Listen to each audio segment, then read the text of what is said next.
a more stable environment.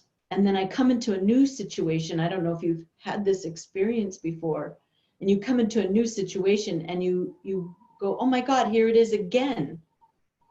Have you ever felt that, where you've left one situation and married a new one, or come into a new situation, life situation, and you have the same set of circumstances? It might be in a different group of people, but you're seeing patterns.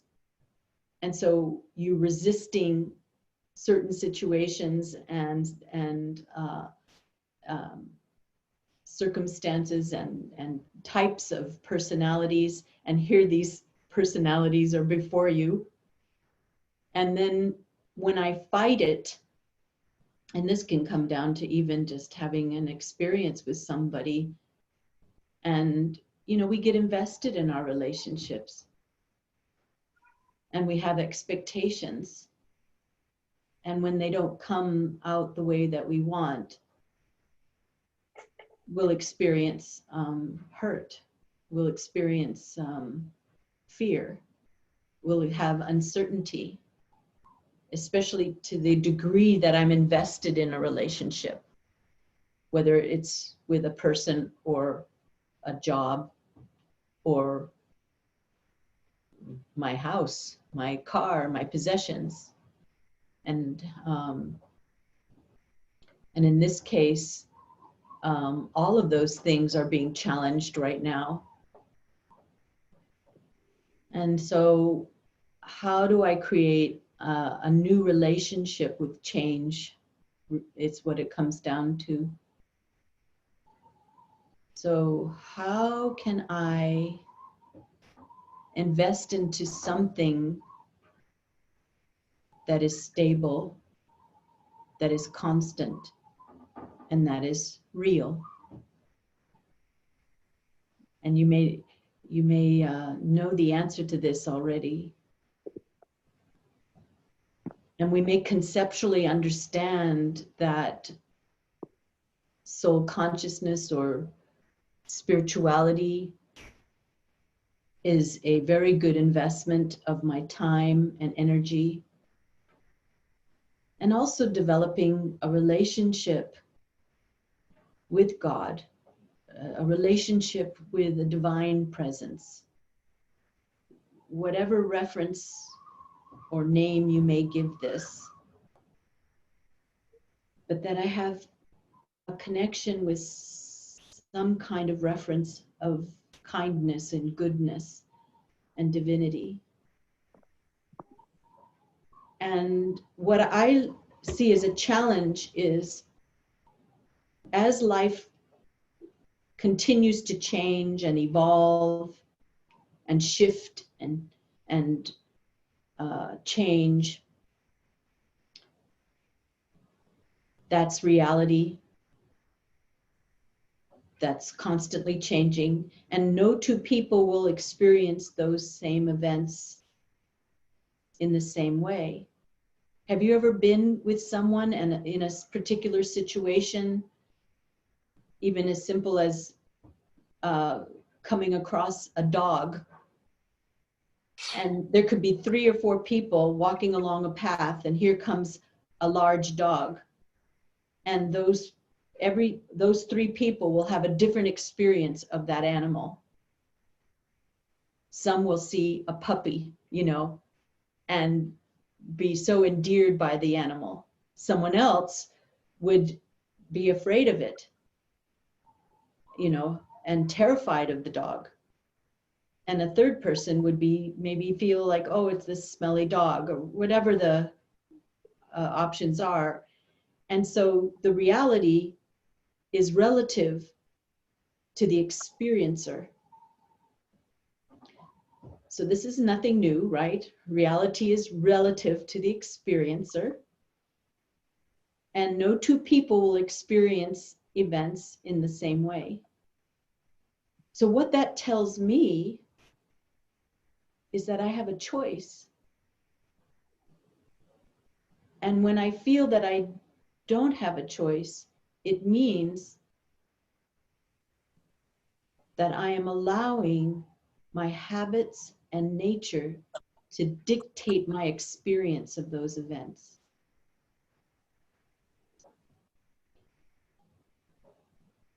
So how do I strengthen that experience? How can I take that time to stand back and get a perspective on those life situations?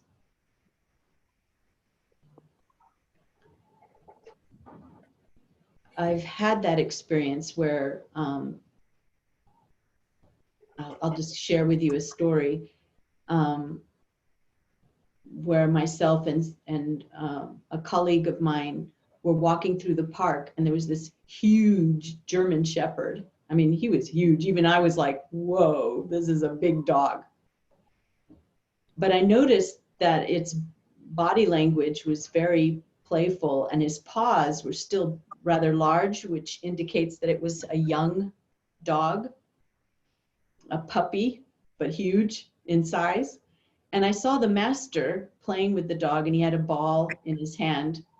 And so then I calmed down and I responded to the dog, you know, and I said, oh, hello, puppy, hello, and cooed the dog, and the dog responded. The dog responded to me like a oversized puppy. But with my colleague, she was terrified of the dog, and she had an implosive kind of fear, you know, squeal, you know, inhaling a kind of a squeal sound. And the dog took notice, and he was curious, and he began to, you know, pounce, get momentum, right? So that he could bring his big paws onto her shoulders. And I could see what was coming, so I grabbed her and went between her and the dog and scurried her off. Okay, fine. So that was that situation. And later that day, same day, we went in and we had a mailing to do. And it was a big bulk mailing. And in those days, this is some time ago, in the 80s, you had to have all your mail in stacks by zip code. So we walk into the post office, this particular type of post office where you can deliver the bulk mailing. And the gentleman there was this elderly fellow, and it was the end of the day, end of his shift. We come in with our mail, and there was something wrong with it. He got upset, and his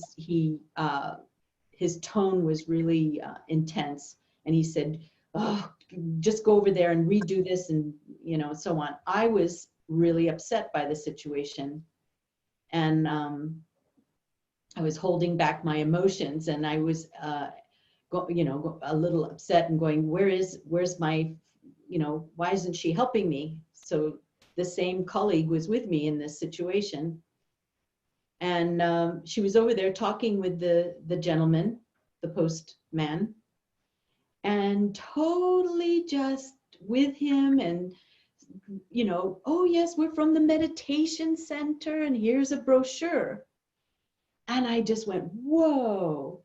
And I finished what I was doing. I came over and I just followed her lead and just saw him in the light through which she was seeing him, as this poor guy at the end of his day.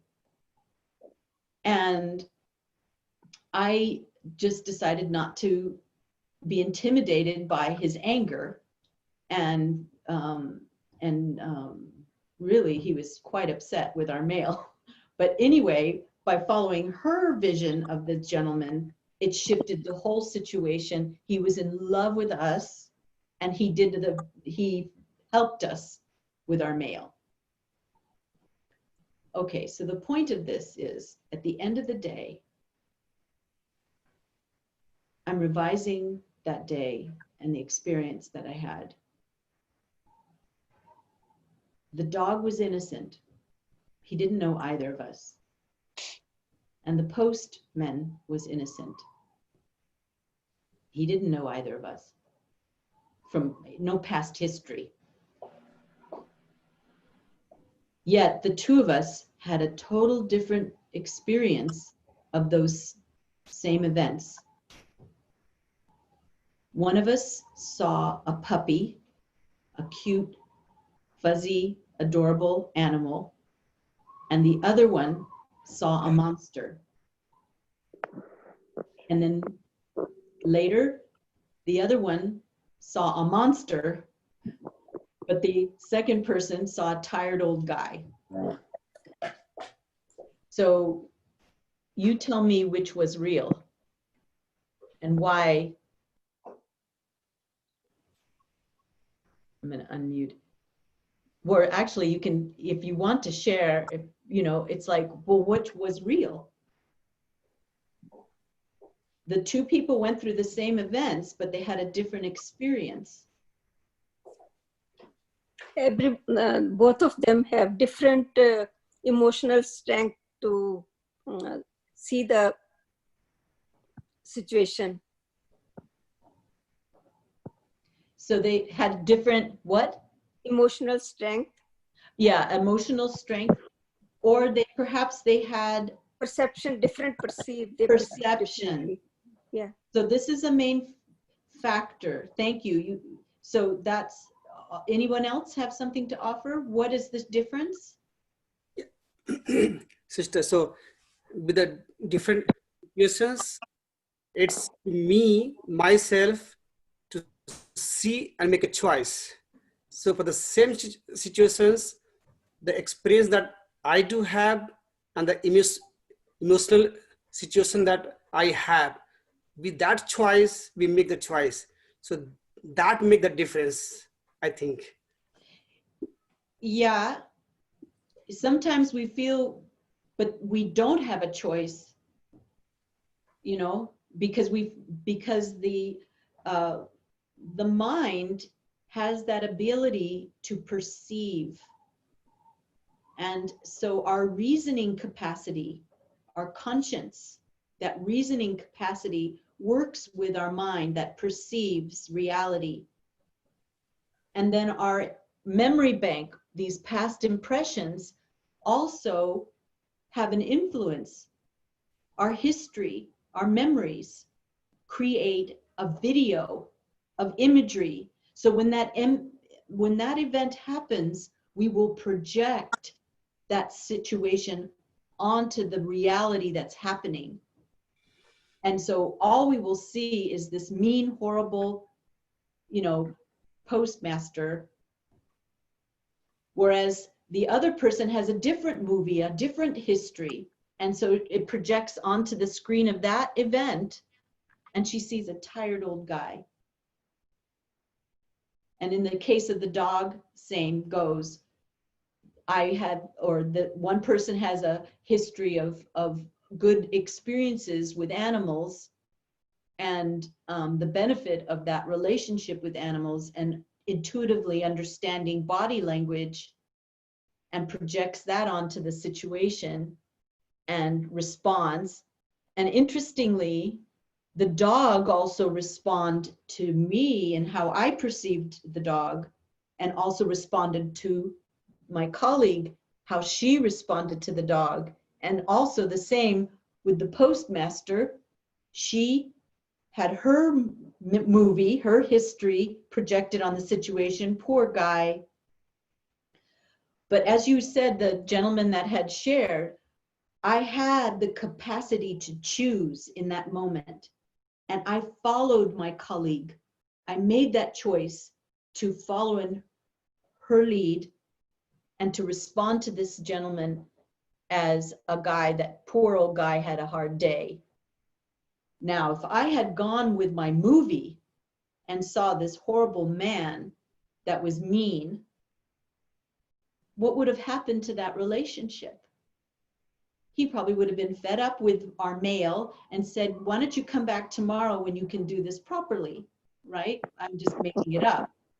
But the outcome would be different, wouldn't it? But I did exercise choice. So this is a good point. But this is what is the difference between, you know, consciousness, to be a meditator, to have spiritual awareness, to be aware when my movie meaning my patterns, my habits, my old experiences are being projected on this situation right now, and I'm being triggered, even against my will. I'm being triggered.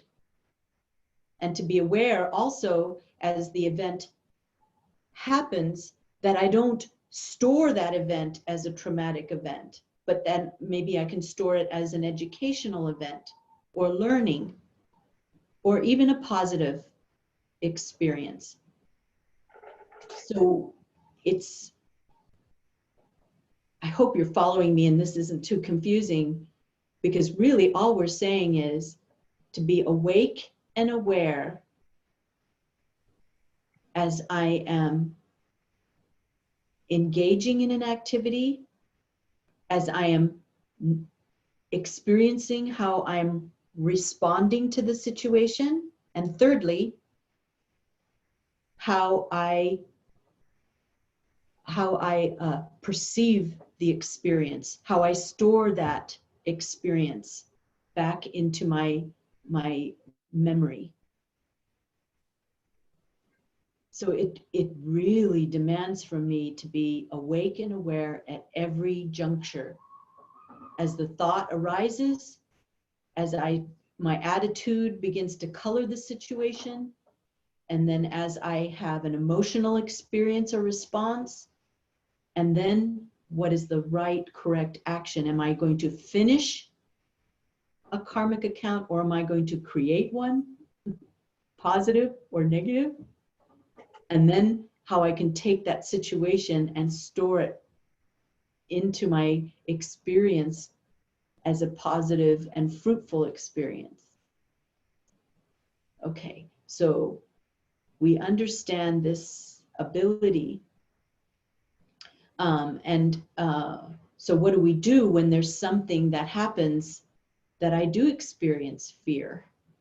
And I can say that this situation has really challenged people, to physically, they're not used to having to physically be, stay at home and not be active.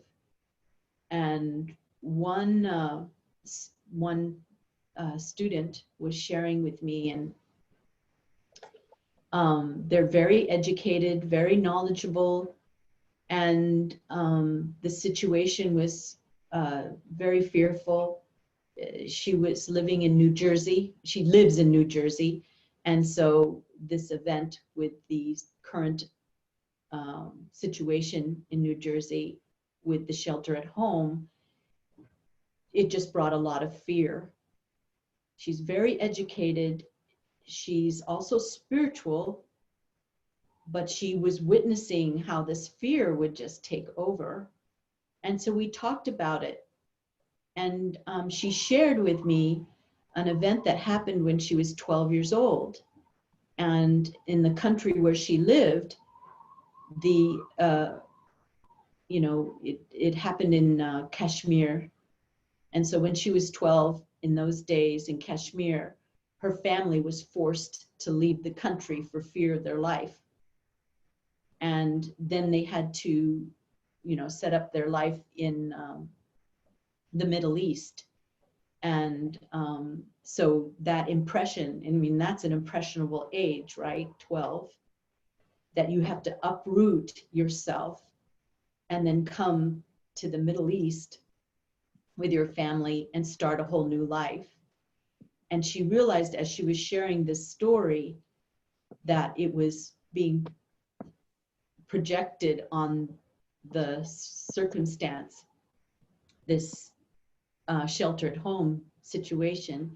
And she said that by realizing that, just by being aware, it helped her so much to understand her reaction to the situation.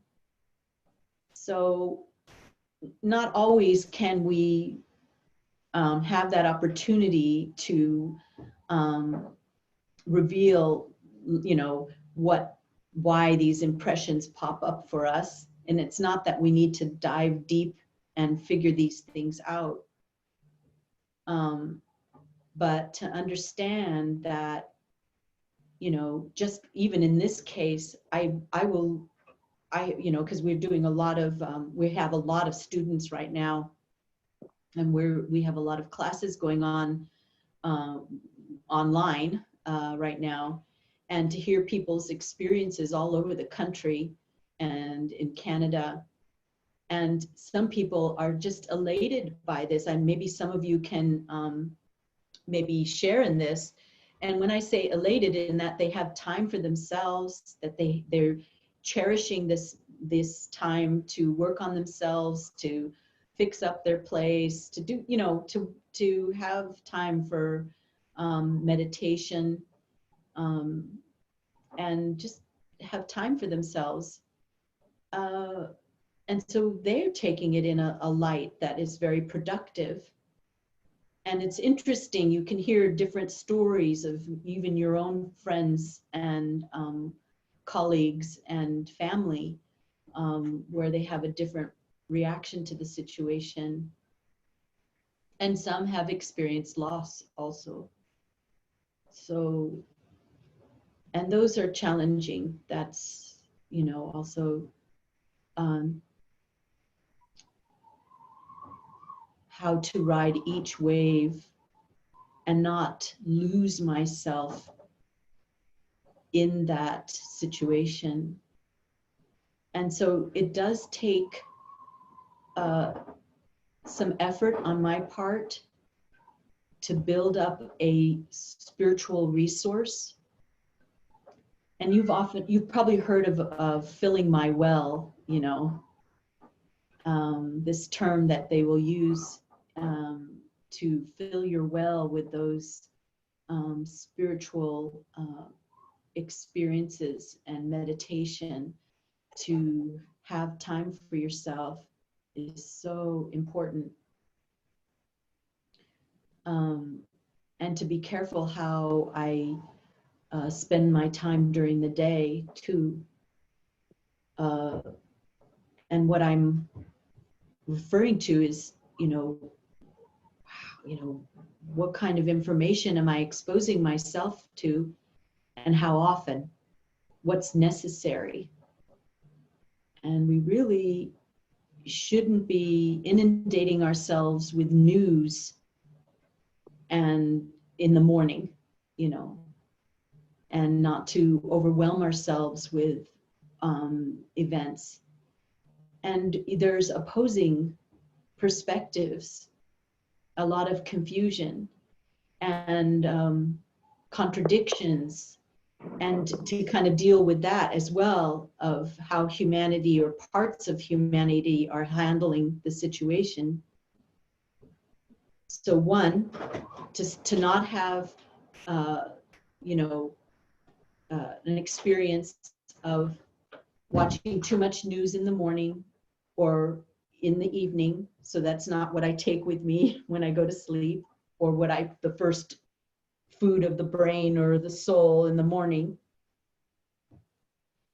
But also to just get some perspectives, really gravitate to spiritual readings and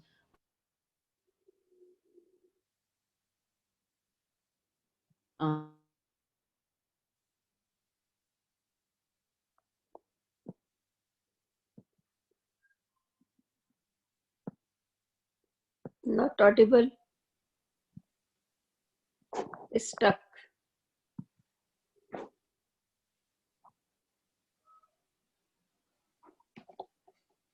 feedback. I'm okay. Can you hear me all right now? No, yeah. Okay. Yes.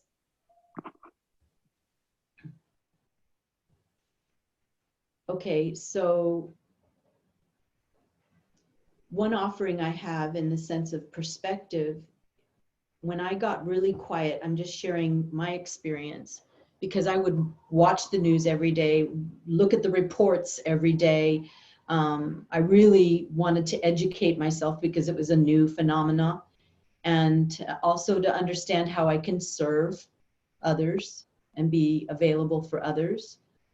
But I started to see how it was bringing me down, and I could feel anxiety begin to rise. And in my experience, in my physically, viscerally, and emotionally.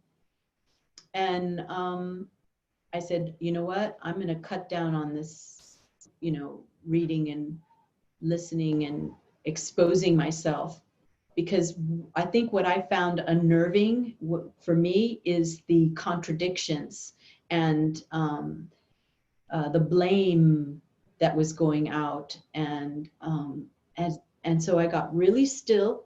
I meditated, and I got really still, detached from the situation.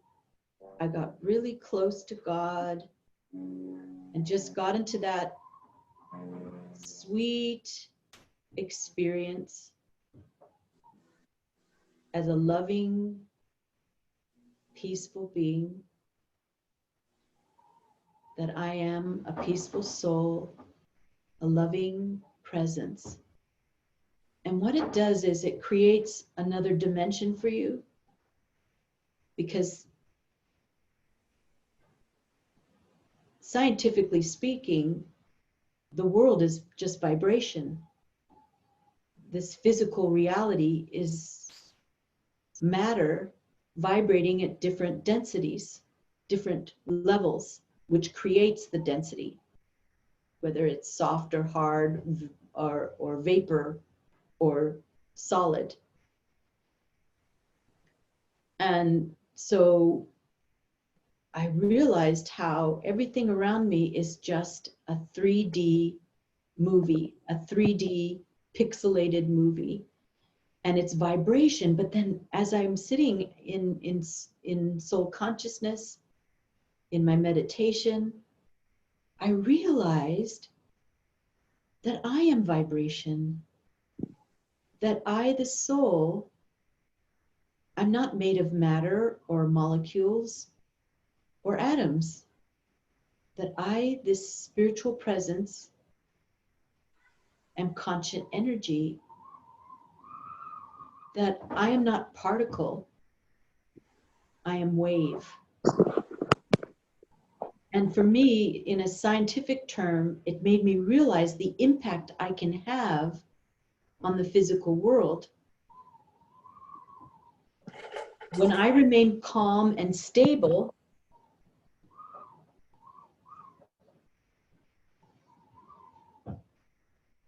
I affect my environment. But if I am identified with my environment, the environment will affect me. So to fill my well means to take time every day, in the morning at least 20 minutes, and in the evening at least 20 minutes. And for yourself, experience yourself as that vibrational, conscient energy. And what you do is you begin to empower your thoughts. And your thoughts are the seeds for everything that you do. How you your attitude, how you perceive things. And that's going to dictate how I react. If I give in to these images of fear, or I use the life event and ride the wave and begin to be an influencer of the life situation, that I could be a leader even to guide others.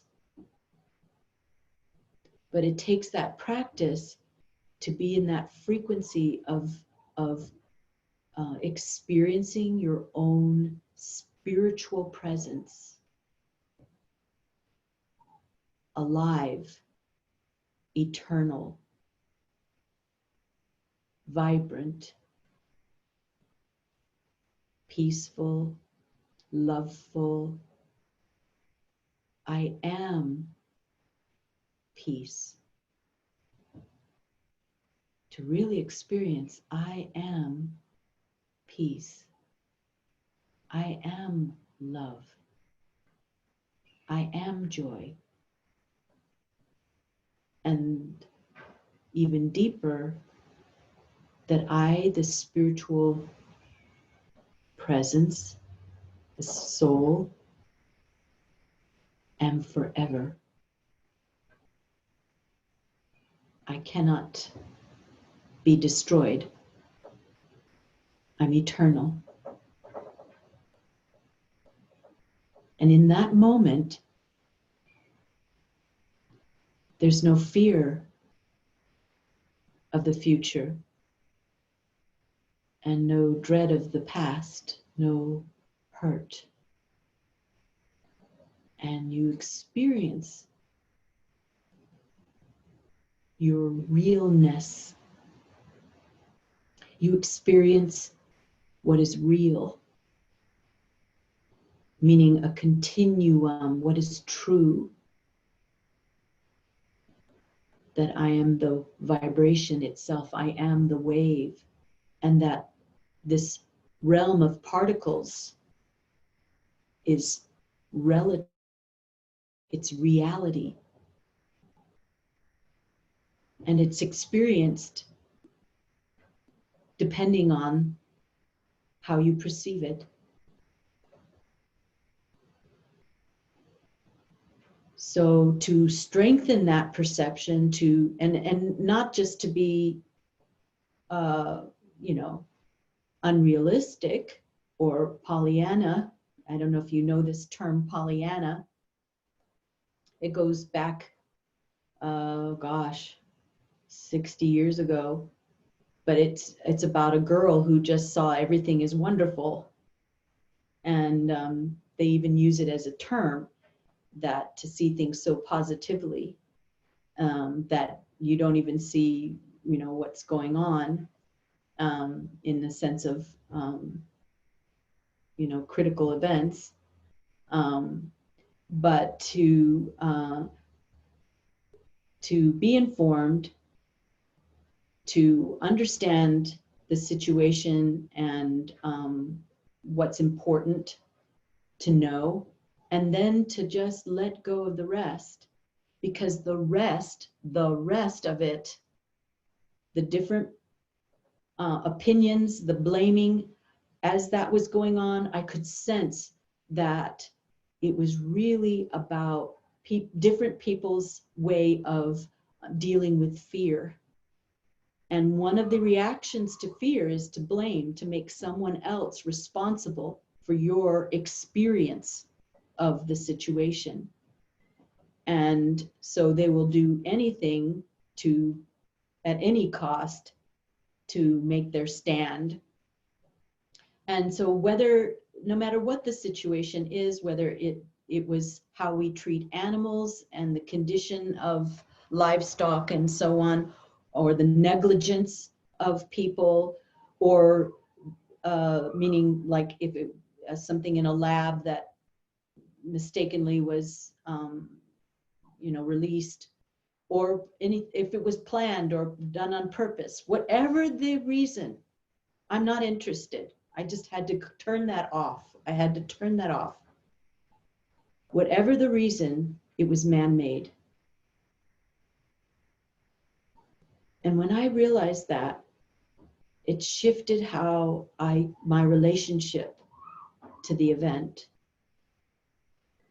that I'm going to be a catalyst of love and not succumb to this, it's almost a war of opinions, and, do what's necessary, be informed, but to not buy into any of propaganda that's creating, upheaval and turbulence and fear within me or my loved ones. But by me being stable, people gravitate to stability. So even if I'm in a family unit right now in the household, just by my shift of consciousness and being a stable presence within the family, within the household, the family will gravitate to that. you become an embodiment of stability and comfort and love. It's an interesting thing to experiment with.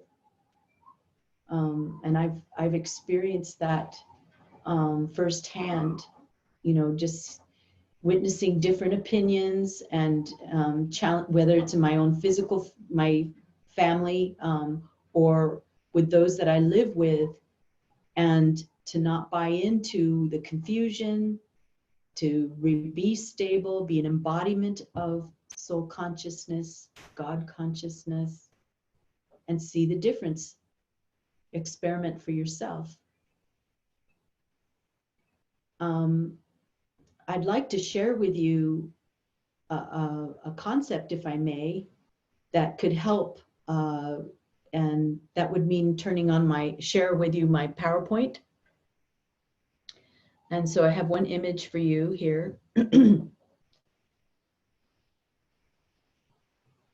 I want to share with you.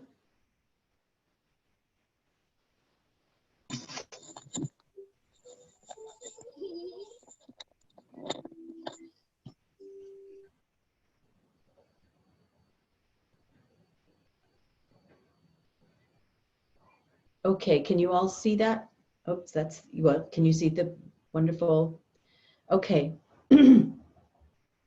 So what I'm showing you right now is like an S curve or a paradigm shift. And it really, all it's illustrating is change. And that's what's evident right now in life, all around us every day. And so it's just showing it in a really in waves. And so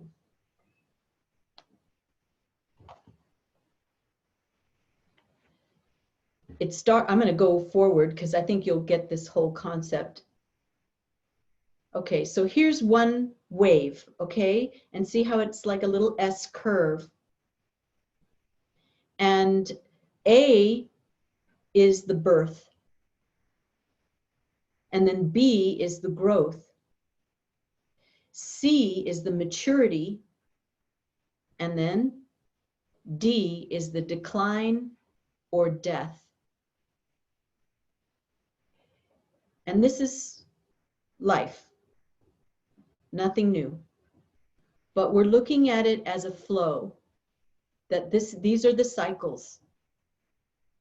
There isn't anything, I mean, if any of you can tell me, is there anything you can think of, molecularly speaking, or in the cosmos, can you think of anything that doesn't run in cycles?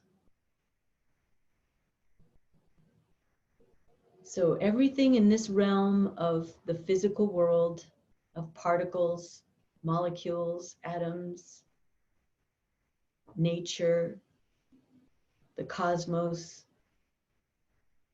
the molecular world, it all goes through these phases of birth, growth, a maturity, and a decline or a death. You can't have a birth without the other. You can't have a death without the other. Now, the other thing that happens is from the old, you've heard this, from the old comes the new. Just as a tree will go to seed or a plant will go to seed, it gives, when it matures, it also gives the seed for the next wave. And so I put numbers here, 1, 2, 3, and 4, but it's still the same paradigm shift, but it's the old wave meeting the new. And if you look at the juncture of 1 on your screen, at that point, you're on the first S curve, it's maturing. But even in that state of maturing, and you can think of situations like this, there is a birth of the next new idea, or the disillusionment of the old. And let me give an example. So we'll go back to the first S curve, the shifting. And so point A would be a birth, let's say a human birth, and point B would be a growth. So information, learning, educating, so digesting information and so on, and skills. And then C would be coming into a career and a family and maturing, reaping fruits from that. And then D would be to retire. And then you would have the next generation that you've taught would be the next S curve. Or let's say even one career, or one, like you perhaps in your life, you have the career of raising a family, and then your children leave the house and they've made their own lives. Then who am I, right? So these are life changers, where we've had to surrender an old form and embrace a new. Even leaving school, that's such a secure environment to be in a college or in high school, and you're nurtured by your teachers.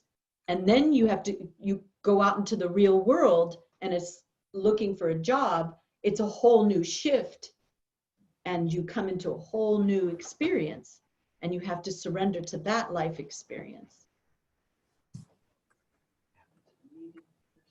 I already called them. I told them. Yeah, I told them. Yeah, sorry. I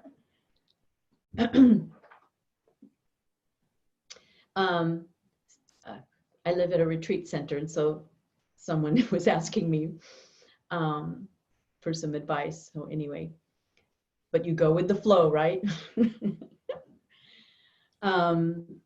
And I mean, these are testimonies, whatever happens in events, to be able to go with that flow and to allow whatever has to happen.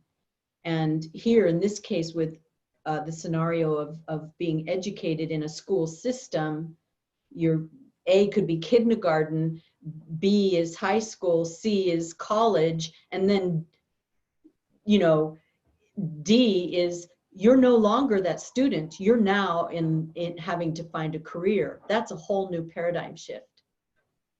The other could be that you maybe, Aaron, you've been, you know, you're young, A, B, you grow up, you get married, and then you have children. That's a whole new paradigm shift. You are no longer the same person. Your life has totally changed as soon as that little one comes into the household, and you now become a parent, right? So that's another paradigm shift. Or you leave one job and you take another, or you retire. Now who am I? Or I left that career and I'm starting a new career. And they're like little deaths. They're like, it's a total disassemblement of identity to a form, and you have to surrender it. And that surrendering puts you in a whole nother perspective, right? You can think about these, you know, just think about it right now of a life transition that you've been through, where your reality was totally different. And all of us go through it, all of us, where we had to surrender something of childhood, something in our adult life. And as we mature, we're constantly having to shift and change. I once talked to this woman who was 90 years old, a dear, dear friend of mine, and I knew her husband. He had passed away, and somehow we were talking about her husband. And she said, you know, in my 50 years being married to Max, I must have had 8 marriages. And I kind of went, what? What do you mean 8 marriages? And she said, because their life had shifted and changed so much. And, they met each other before World War II. And then he went off into the army, and she had to become, she was editor of the Chronicle newspaper, the San Francisco Chronicle, because all the women had to take on the jobs that the men had. And so they had very high positions. And then when the men came back, they had to surrender all those positions and give them back to the men, and the women went back, into the home. But that didn't stop her, and she became like a full-time volunteer, and then she became a mother. And then she became really involved in her community, and she's just had so many careers.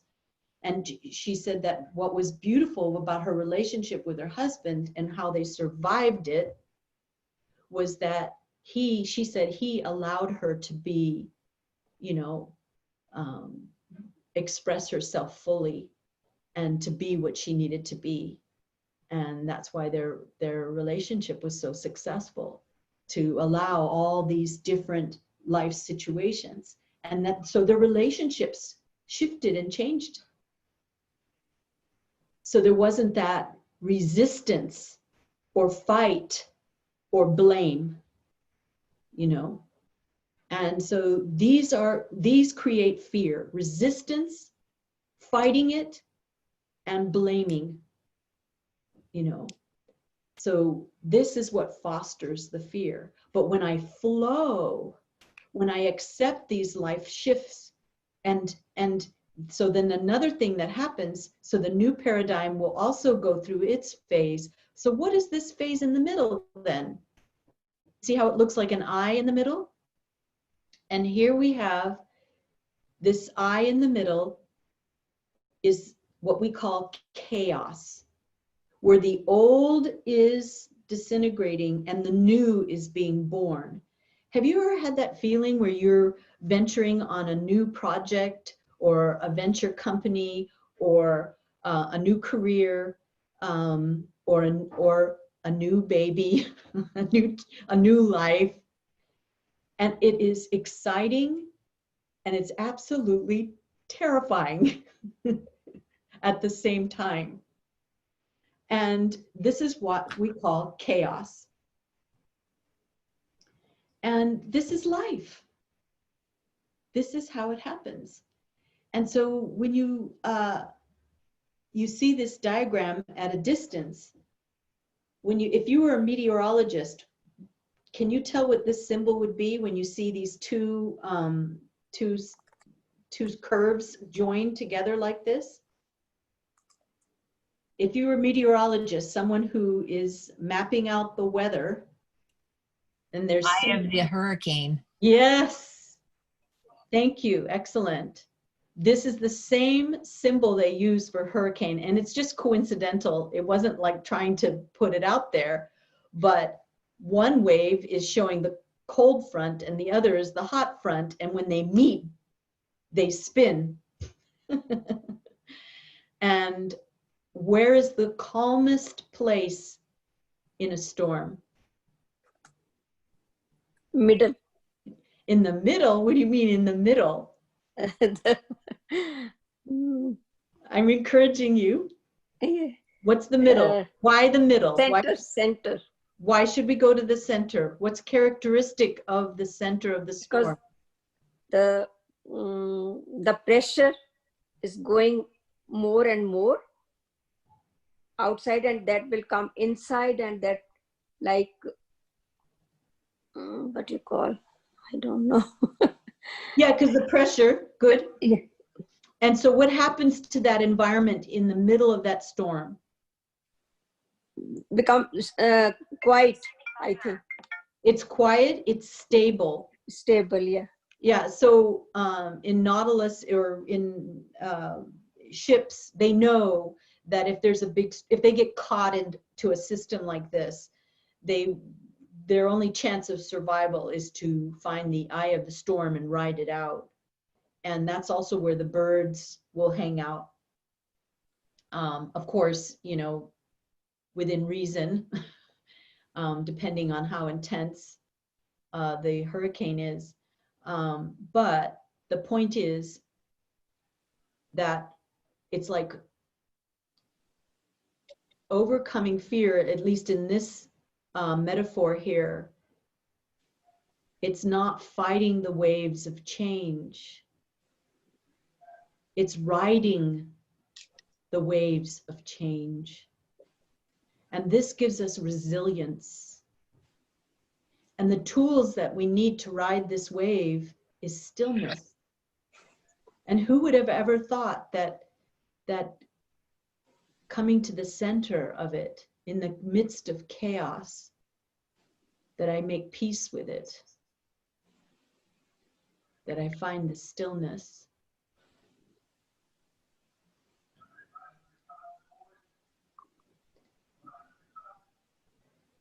And so this is how I ride the different waves of change, and know that everything that happens in life is happening for me. Everything comes to, it's not permanent. It comes to say goodbye, whether it's a difficult time or even a joyful time. Nothing is permanent. We can't, if we hold it, it's not healthy. So what I've learned from this is that to let go, and that also, if I fight a wave, I can drown. I can be overwhelmed by that life situation. But to use that life situation to navigate into that still place and become powerful, peaceful and loveful. And when I go navigate into that place, I'm going to hope that's okay. And I'm going to go back.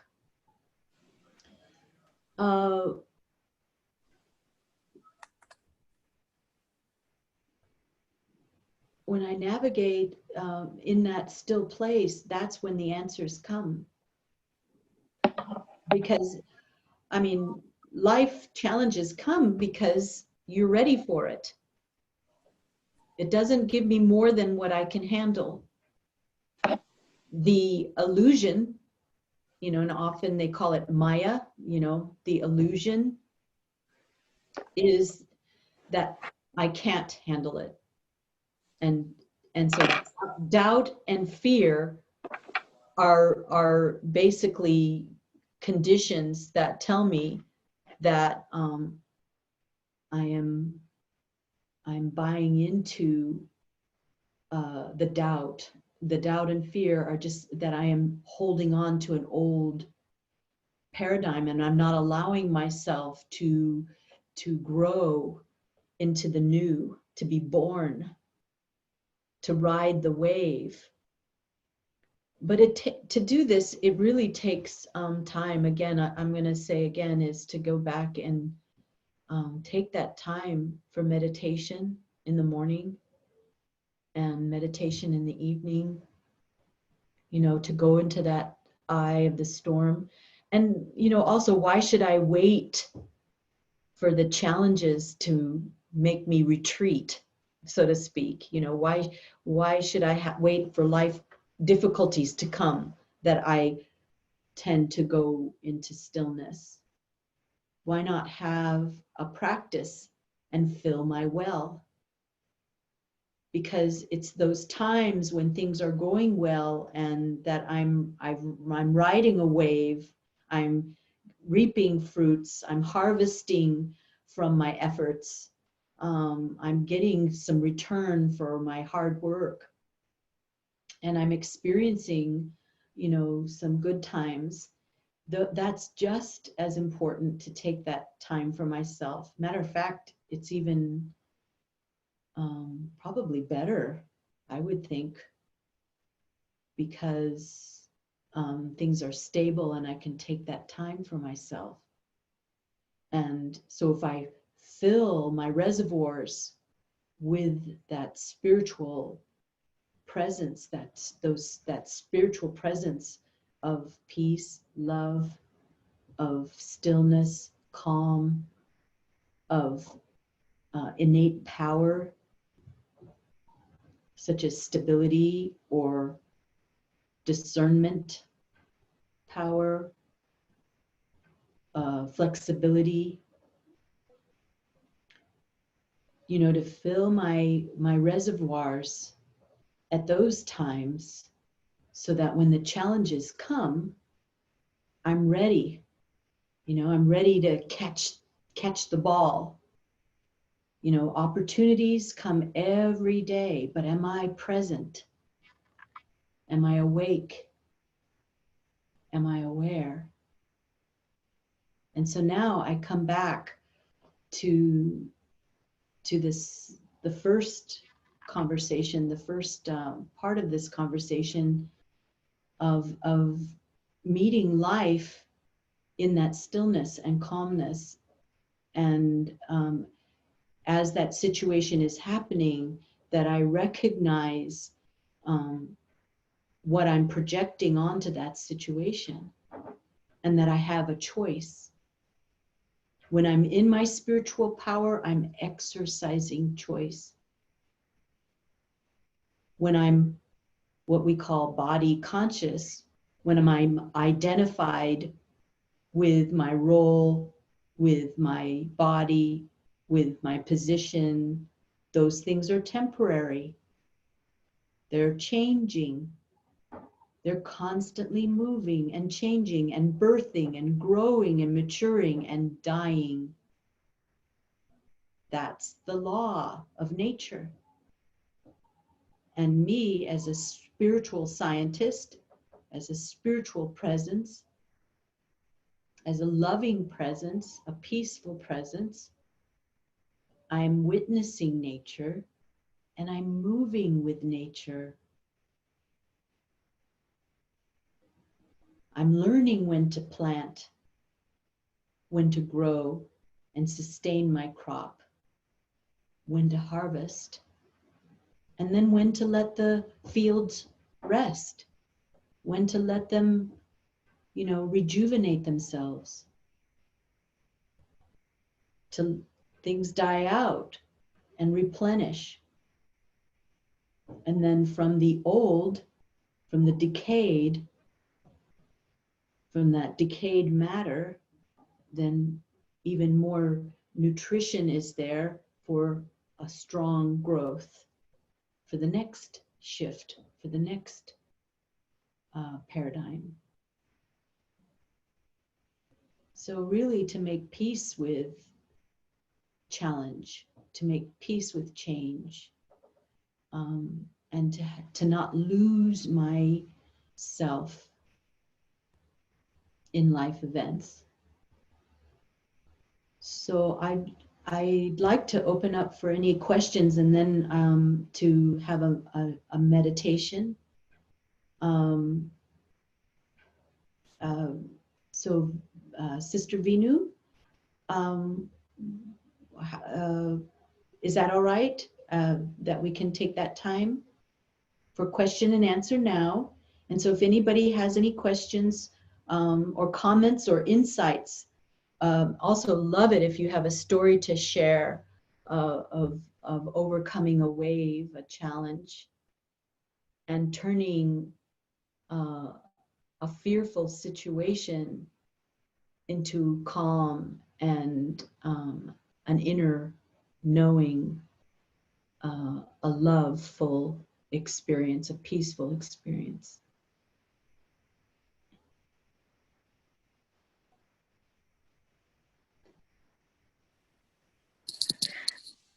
Om Shanti, Sister Elizabeth. This is Divya, and I loved the thought what you shared about when situations come, they come to say goodbye to us. I loved that thing.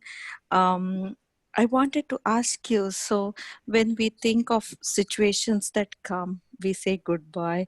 So are you telling us that we need to say like we say a happy goodbye?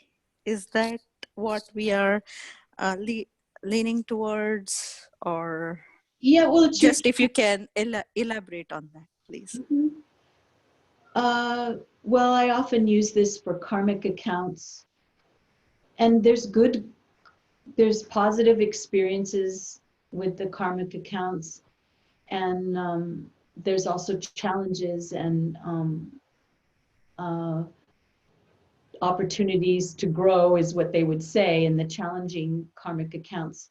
But everything is moving and everything comes to bow. So even negative situations, they're coming to say goodbye. But what happens if I react? What happens if I resist? Then it comes again. Yeah, if I fight it, what happens? It grows. Grow. Yeah. Right? What you resist persists. Persist. And when you fight it, you strengthen it. Yeah. And when you oppose it and you blame, right? You start to become it. And I could feel it. I was getting upset. I could feel my little advocate spine was getting riled up, and I was starting to get opinions and taking sides, and I went, stop it, stop it. I'm buying into this game. And it's really just fear acting itself out.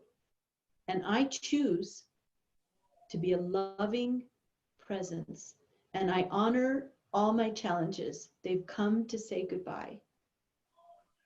I honor them all and I say thank you. And this has been such a blessing, you know, so that even the difficult situations, actually, I grow more than those that are situations where I have victories or pats on the back. Those are nice. I won't say I don't enjoy those, but those also have to keep moving, you know, keep flowing. So any other experiences or does that trigger anything for you that you could share with the group? Sister, we are growing now by listening your things every day. We are listening something from BK, Mm-hmm. and that makes me better and better person, and I can stable myself at the situation day to day is coming. That is coming. So I find better with that. So thank you so much. Yes, you're Om welcome. Shanti. Thank you, Sudha.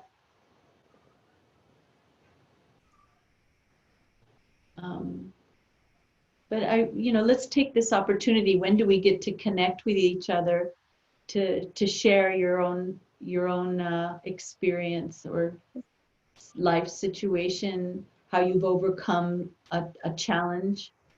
I just make myself quiet at that time. And this started first when I started this takes me 2-3 days to resolve that situation. But slowly now, I'm in 1 hour or now this happened in last Saturday. So I resolve in 2 minutes. Wow. Yeah, I sit and meditate for that and send good blessings. And then I feel so good and I resolve all this thing. So I'm feeling better and better. Thank you so much. Oh, but it was your efforts. It was your efforts. So,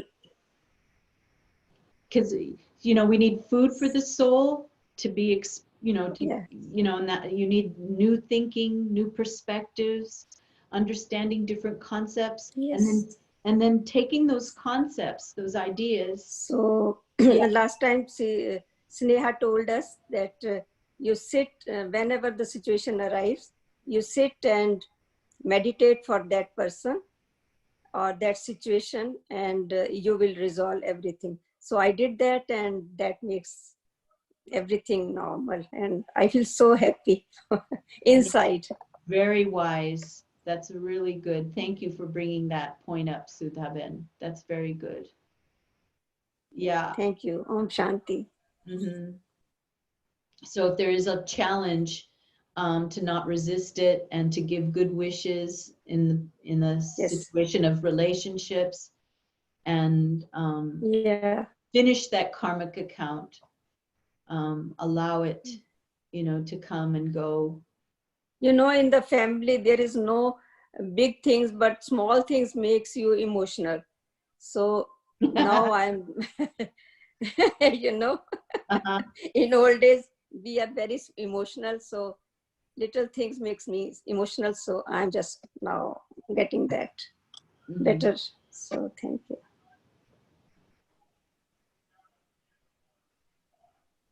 Anyone else? Hi, this is Priya. Yes, Priya. Hello. Hi, I'm from Australia, Perth. Okay. I'm Abha's cousin. She invited me to the group. Wonderful. Great. Well, hello to Perth. Thank you. I just wanted you to repeat, because I joined in a bit late. Our time is such, we just got up this morning. Could you just repeat that part about that, you die so many deaths, or you say goodbyes? That part, if you could just recapture it for us. Okay. Well, basically, it's just to acknowledge that, we understand, first to understand karma. And karma is simply cause and effect. Whatever energy you put out, that energy comes back. And as far up as you would throw a ball, that much force it would come down. And so, or even against a wall. And whether it's positive or negative, and you get the return. And so, but the return is, it just comes and it goes. But if I resist it, if I try to fight it, if I try to persuade it, if I try to blame with it, it stays around and it keeps, I'm creating a wall. And so to use my gaze as a ball, it just will go boom, boom, boom, boom, boom, like that, right? Just keep bouncing back and forth. But when I honor that situation, Right. and just, it's come to say goodbye. But it's up to me to allow it to move on. And I can't hold on to anything, really. I can learn from that event and get the silver lining, to reap the fruits of that challenge. And then also to celebrate, to acknowledge the victory, but to not, identify with it so that I become desensitized to nature's continual lesson of flow and change. Because when I get so identified with only the praise and accolades, then when the challenges come, I can't take it. True. But to just honor that that's their perspective. Maybe they came with garlands and good wishes, but it's their recognition. I kind of give them merit, whoever's recognized, or that the event had happened, and just give it to God, and keep going with the flow with it. But also to look at it as opportunities. And am I in the main point is, how is my awareness? Am I in a receptive place, ready to catch the ball? Because even good things will come and they'll slip right through my hands. Have you had that experience? True. You'll say, oh, I've got it. I'll catch it. I've got it. If you're playing cricket or baseball. And I had that experience as a kid where I said, I've got it. And somehow I got fearful, and all I had to do was close my hands. The ball was coming right to me, and the ball went right. I froze, and the ball just went. But it was one of the best lessons I ever learned. It was a good lesson, actually. Am I ready to catch the ball? And fear freezes you. You can't respond. You can't, you don't have that freedom to choose. And we always have choice. No matter what the situation, I always have choice. Thank you. You're welcome. Thank you, Priya. So any other comment? This is a good time to share, and because we learn from each other.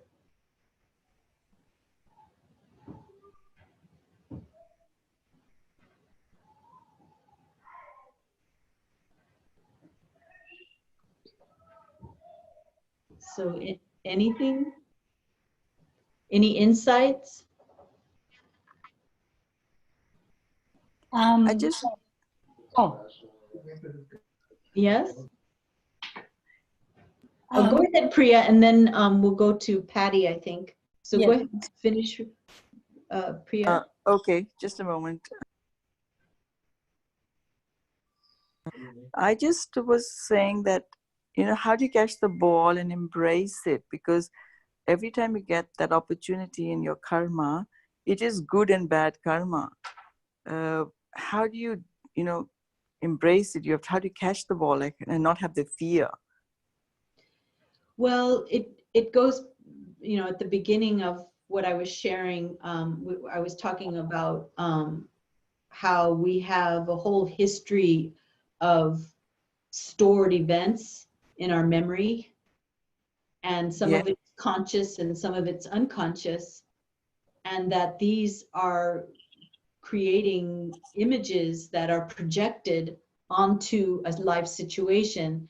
And so I gave different scenarios of two people going through the same event, but having a whole new experience or different experience of that same event. And so you might have had that.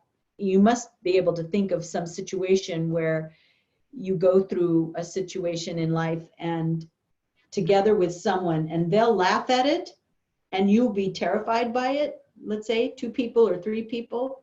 Have you had that experience, Priya? Where your colleague or someone thought it was not a difficult thing or thought it was maybe even funny, but for you it was really challenging and difficult. Yes, you have that all the time in a family also. Two Yeah, perspectives. right. We missed your first part of your That's all meeting. right. But But we didn't join. Yeah, so time. that's okay. I don't mind. It's good to kind of even to revisit, you know, to bring it full circle, that to exercise choice is to also understand that in that moment, what's inhibiting me is these old personality traits, or in Hindi, they call it sanskaras. Mm-hmm. And so these personality traits, they are not they are not me. They're just stored impressions, and they govern how I will see things. So it takes spiritual integrity. It takes that time where I fill my well and take time in the morning and in the evening to regain that sense of yourself, like we did when we were children. But the benefit is now I'm experienced.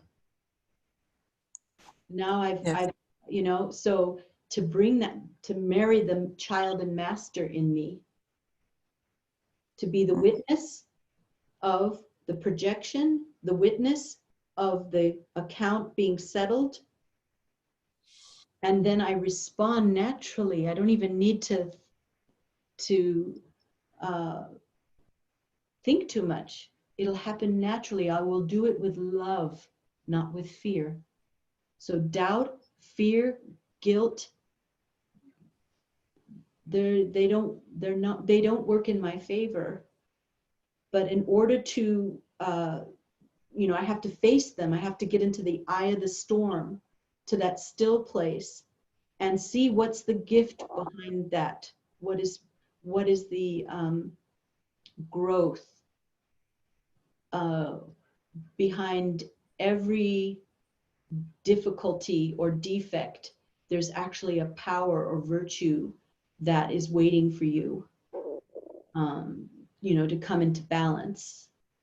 And that's the life of a Raj Yogi, actually, is that I'm thinking of a lotus, that we're developing all these different facets of who we are, so that they're like tools, you know. Are they accessible? You know, even though the ball was there, but I couldn't catch it. I didn't have the right tool in that moment. All I had to do was close my hands. Right. But so the spiritual integrity is what I'm saying is the practice. And you'll be surprised. You know, you just take the time to do it. And that means the food that I digest, the knowledge or wisdom, you know, and not fear-based information, because that's just fear playing itself out. But, you know, good food for the soul, mental food, and then vibration, meaning the meditation, then to be of service, to serve is really important, because then I'm an instrument, it's flowing through me. I can't tell you what a benefit it is for me to just share, and my learning in sharing through service, and also to work on oneself. These 4 things, these are really important. So the knowledge, good food, and then meditation, stillness, replenish, fill my well, service, and working on yourself, you know, to check in. How am I doing? You know, and getting to know, you know, everything about me without judgment is the key. Thank you so much. That really helps me a lot. Thank you. You're welcome, Priya.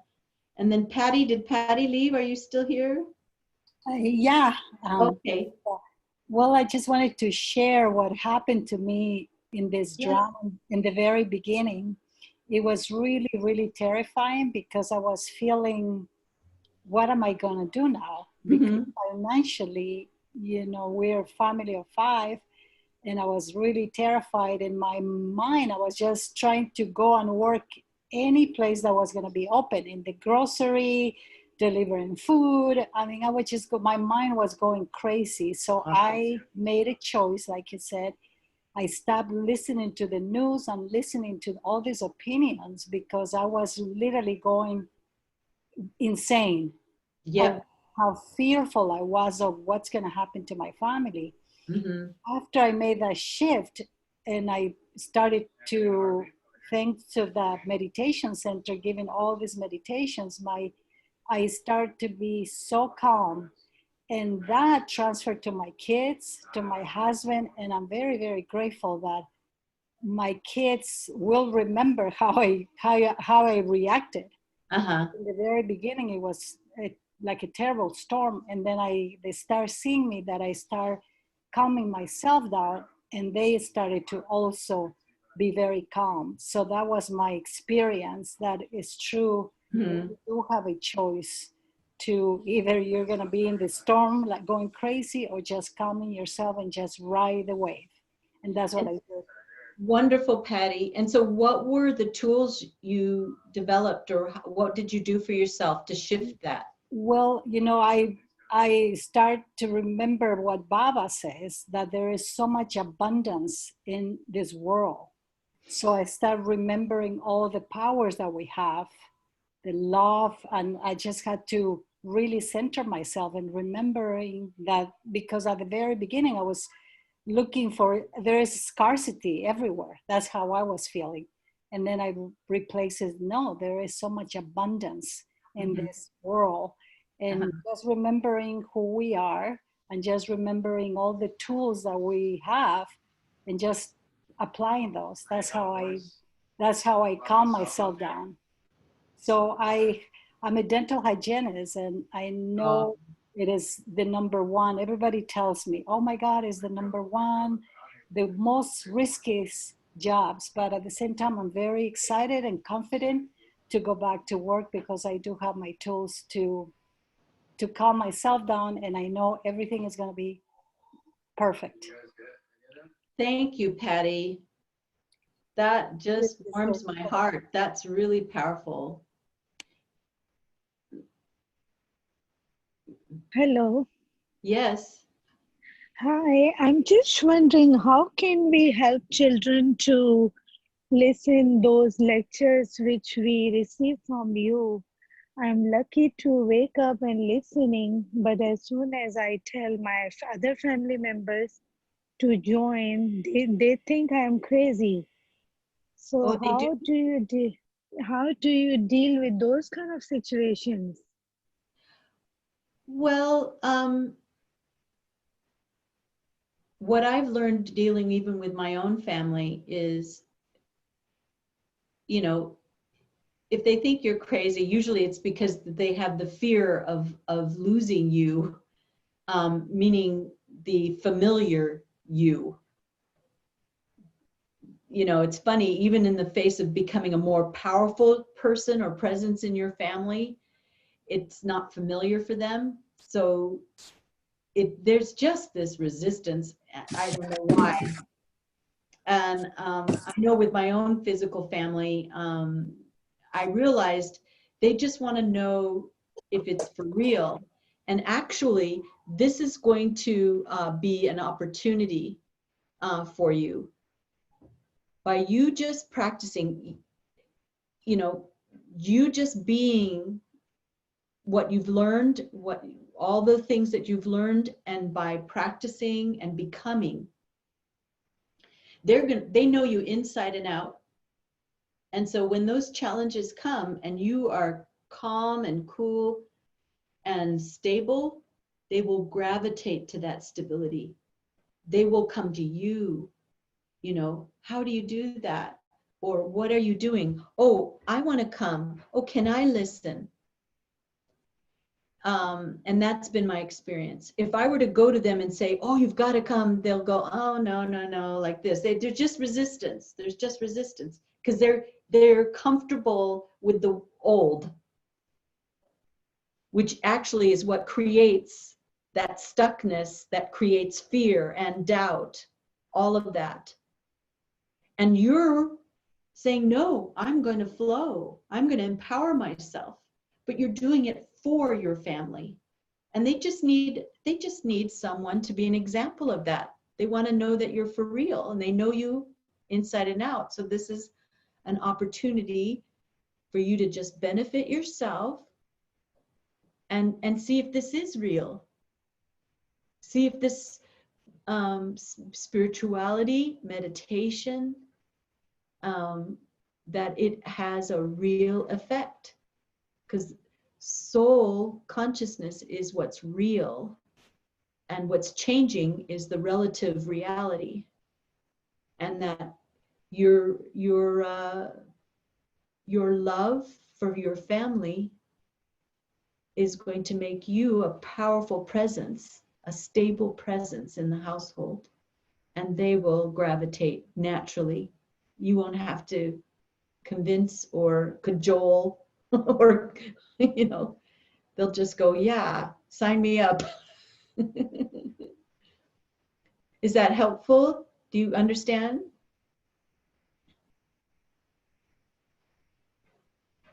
I can't hear you. Oh, there you go. I'm sorry. Yeah, I'm sorry. No, no. Actually, right now at this moment, they just think I am old-fashioned. So this is something I am going through right now. Otherwise, I'm waiting for the right timing when I will prove them and they will be wake up. But this time is little bit difficult because they think I am too much old-fashioned. I'm not of their standard, right?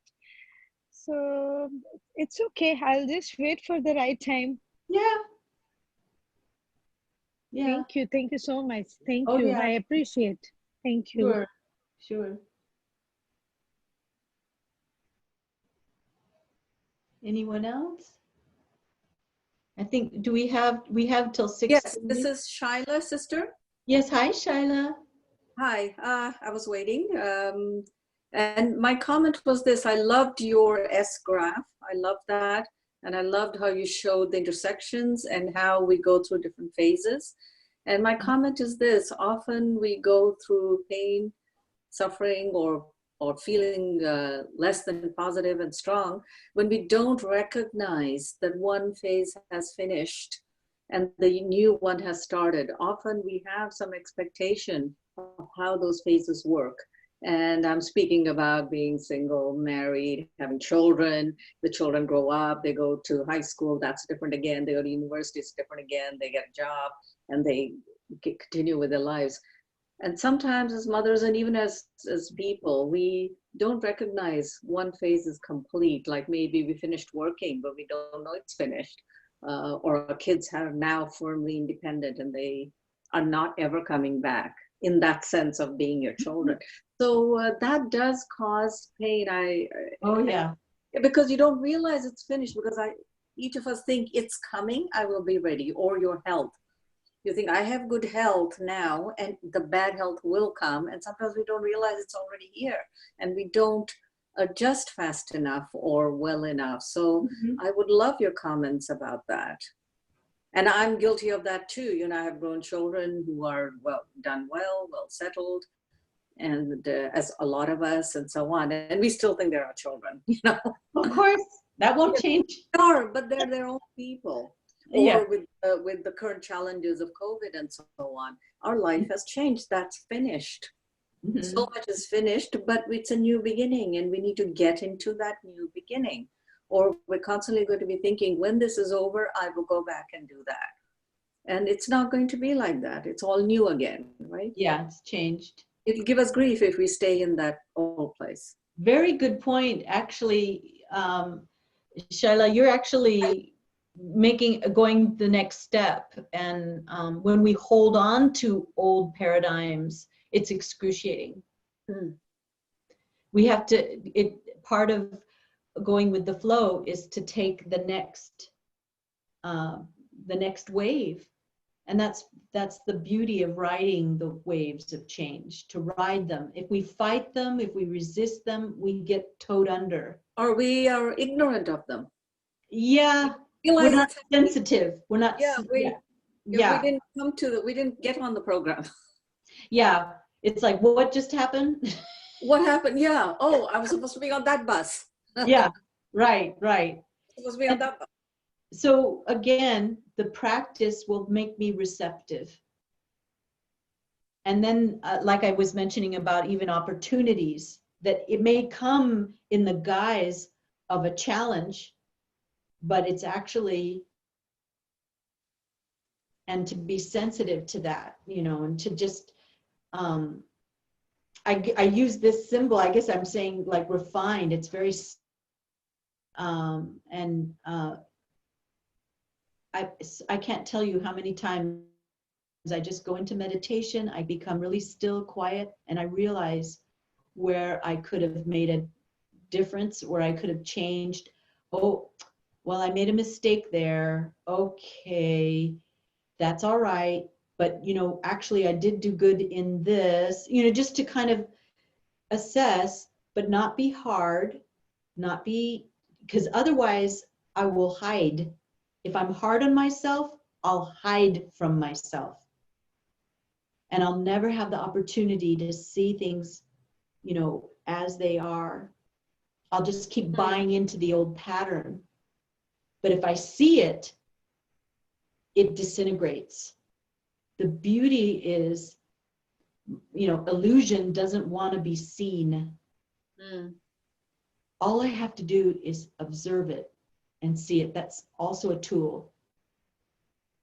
And then I'll know what to do. Okay. Because when you shed light on it, it's no longer effective. When you're able to observe it and witness it, the old pattern, in other words, or even just by you sharing with us that discovery of holding on to an old paradigm. I mean, wow, that's really good. realization, good information. You know, if I'm experiencing excruciating or suffering from a situation, it means I'm holding on to it. I'm not willing to change. I'm not willing to move on and to let it go.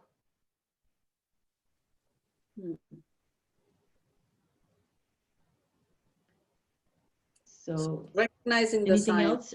Is that right, Shaila? Yes, I'm recognizing it and making peace with it. That's what it is. And we, all of us have a lot I think to. I can't hear you. Oh, you can hear me? Oh. Okay, now I can hear you.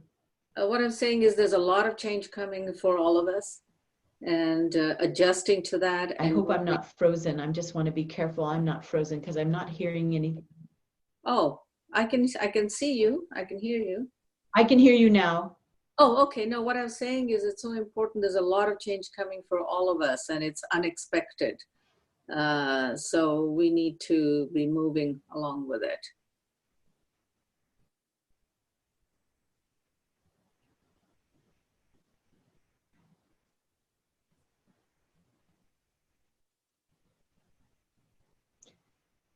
I hope people are catching what you're saying, Shaila.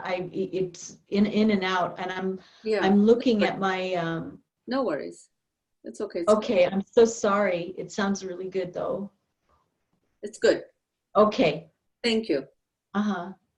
All I was saying is there's a lot of change coming. Yeah, I heard that one. I heard that. So we need to be recognizing okay. what the changes are for us personally and moving with it.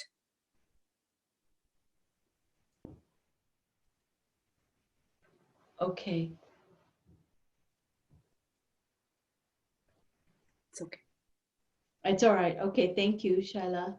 Thank you. Okay. Om Shanti, everyone. Om Shanti. It's time for our next session to start at 6:30.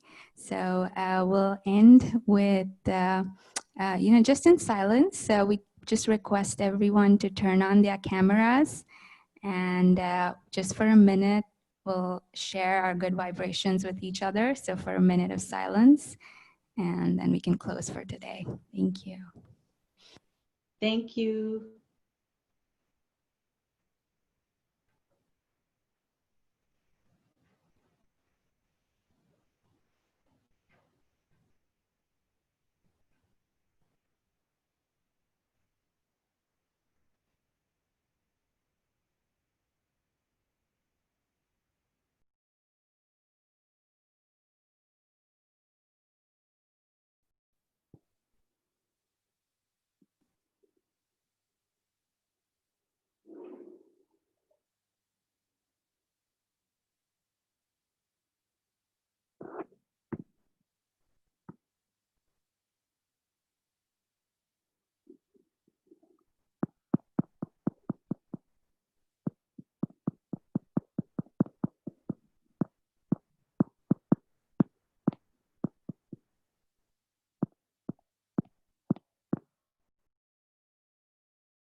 All right, thank you everyone so much for joining, and special thanks to Sister Elizabeth for being with us from Anubhuti, San Francisco.